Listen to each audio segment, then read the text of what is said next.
નમસ્કાર દર્શક મિત્રો, ખબર ગુજરાત ન્યૂઝ ચેનલમાં આપનું હાર્દિક સ્વાગત છે।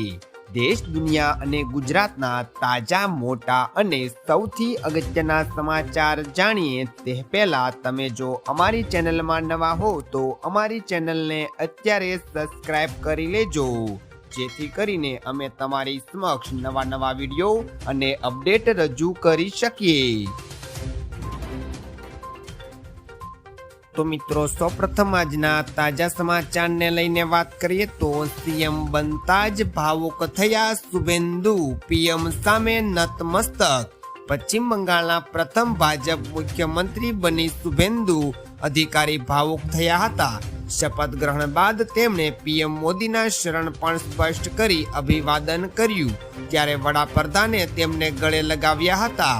ત્યારબાદ સીએમ યોગી આદિત્યનાથે તેમને ભગવો ગમછો પહેરાવી સન્માનિત કર્યા હતા। આ ઐતિહાસિક ક્ષણે જનતાને ઉત્સાહ ચરમસીમાએ રહ્યો હતો અને આખું મેદાન જનઘોષથી ગાજી ઉઠ્યું હતું। તો મિત્રો, ત્યાર પછીના સમાચારની વાત કરીએ તો વિજય આજે લેશે સીએમ પદના શપથ। તમિલનાડુમાં રાજકીય ઇતિહાસ રચવા જઈ રહ્યો છે। ટીવી કે ચીફ એવા વિજયે રાજ્યપાલ રાજેન્દ્ર વિશ્વનાથ આલેકર સાથે મુલાકાત કરી અને સરકાર બનાવવાનો દાવો રજૂ કર્યો છે। વીસીકે અને IMULના ટેકા સાથે વિજય પાસે 120 ધારાસભ્યોનું સમર્થન છે। રાજ્યપાલે વિજયને રવિવારે બપોરે એટલે કે આજે 3:45 કલાકે મુખ્યમંત્રી પદના શપથ લેવા આમંત્રણ આપ્યું છે। દક્ષિણ ભારતના આ લોકપ્રિય અભિનેતા હવે સત્તાવાર રીતે રાજ્યની બાંગદોડ સંભાળશે। તો મિત્રો, ત્યાર પછીના ચિંતાજનક સમાચારની વાત કરીએ તો પેટ્રોલ ડીઝલના ભાવમાં થશે વધારો। હોર્મુઝ સ્ટ્રેટને લઈને વધી રહેલા તણાવ વચ્ચે વૈશ્વિક સ્તરે ક્રૂડ ઓઇલના ભાવમાં તીવ્ર વધારો જોવા મળ્યો છે। ટૂંકા ગાળામાં ક્રૂડ ઓઇલના ભાવ $70 પ્રતિ બેરલથી વધીને $126 પ્રતિ બેરલ થયા છે, જેના કારણે તેલ કંપનીઓને કરોડોનું નુકસાન થઈ રહ્યું છે। જણાવી દઈએ કે દેશમાં 15 મે અગાઉ પેટ્રોલ ડીઝલના ભાવમાં વધારો જોવા મળશે તેવું સૂત્રોએ બિઝનેસ ટુડેને જણાવ્યું હતું। તો મિત્રો, ત્યાર પછીના સમાચારની વાત કરીએ તો મોદીએ 98 વર્ષના કાર્યકરના ચરણ સ્પર્શ કર્યા। પીએમ નરેન્દ્ર મોદીએ શપથ ગ્રહણ પૂર્વે પશ્ચિમ બંગાળના સૌથી વૃદ્ધ ભાજપ કાર્યકર એવા માખનલાલ સરકારના ચરણ સ્પર્શ કરી આશીર્વાદ લીધા હતા। 98 વર્ષીય માખનલાલ 1952માં શ્યામ પ્રસાદ મુખર્જી સાથે કાશ્મીરમાં તિરંગો ફરકાવવા ગયા હતા અને તે આંદોલનમાં જેલ પણ ગયા હતા।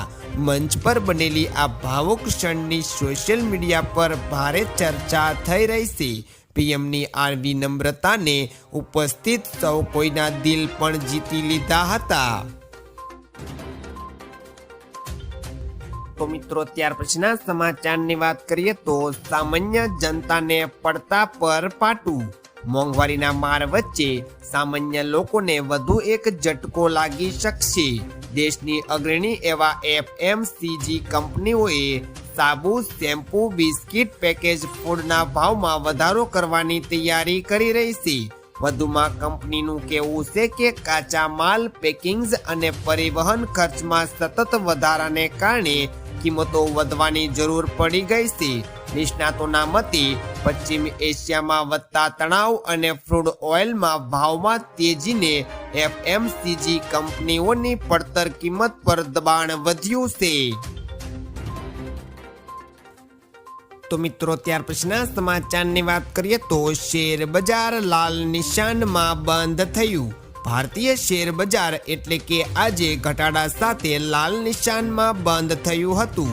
BSE સેક્શન 516 પોઈન્ટથી ઘટીને 77,328 પર અને નિફ્ટી પણ 50 થી 150 પોઈન્ટથી ઘટીને 24,174 પણ બંધ થયો હતો। વૈશ્વિક બજારમાં નકારાત્મક સંકેતો અને પશ્ચિમ એશિયામાં વધતા તણાવને કારણે બજાર પર દબાણ જોવા મળ્યું હતું.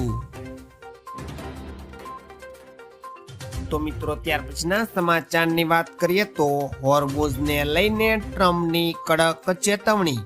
અમેરિકા અને ઈરાન વચ્ચે હોર્મુઝને લઈને સતત તણાવ વધી રહ્યો છે. આ વખતે અમેરિકન રાષ્ટ્રપતિ એવા ડોનાલ્ડ ટ્રમ્પે દાવો કર્યો છે કે ઈરાન અને અમેરિકા વચ્ચે ઘોષિત સીઝરફાયર હજુ પણ લાગુ છે. તેમણે ચેતવણી આપતા કહ્યું કે જો આ કરારનો ભંગ થશે તો તેની અસર સ્પષ્ટ અને મોટા સ્તર પર જોવા મળશે. વધુમાં તેમણે કહ્યું કે તાજેતરની અથડામણોમાં યુએન સેનાએ ઝડપથી જવાબ આપ્યો અને વિરોધી દળોને ભારે નુકસાન પણ પહોંચાડ્યું હતું. તો મિત્રો ત્યાર પછીના ખૂબ જ અગત્યના સમાચારની વાત કરીએ તો એલર્ટ, ઘરની બહાર નીકળતા નહીં. હવામાન વિભાગની આગાહી અનુસાર આગામી દિવસોમાં રાજ્યમાં કાળઝાળ ગરમી પડશે. આગામી 4 દિવસમાં અમદાવાદ સહિત રાજ્યના અનેક ભાગોમાં ગરમીનો પારો 45 ડિગ્રીને પાર કરી જવાની શક્યતા છે. ભારે ગરમીને કારણે લોકોને ભારે હાલાકીનો સામનો કરવો પડી શકે છે. ગરમીની ગંભીરતાને ધ્યાનમાં રાખીને તંત્ર દ્વારા અમદાવાદ શહેરમાં 11 મે થી 13 મે સુધી યલો એલર્ટ પણ જારી કરવામાં આવ્યું છે. તો મિત્રો આ હતા આજના સવારના મુખ્ય સમાચાર. આવા અગત્યના સમાચાર જાણવા માટે તમે અમારી ચેનલમાં બન્યા રહો. આભાર.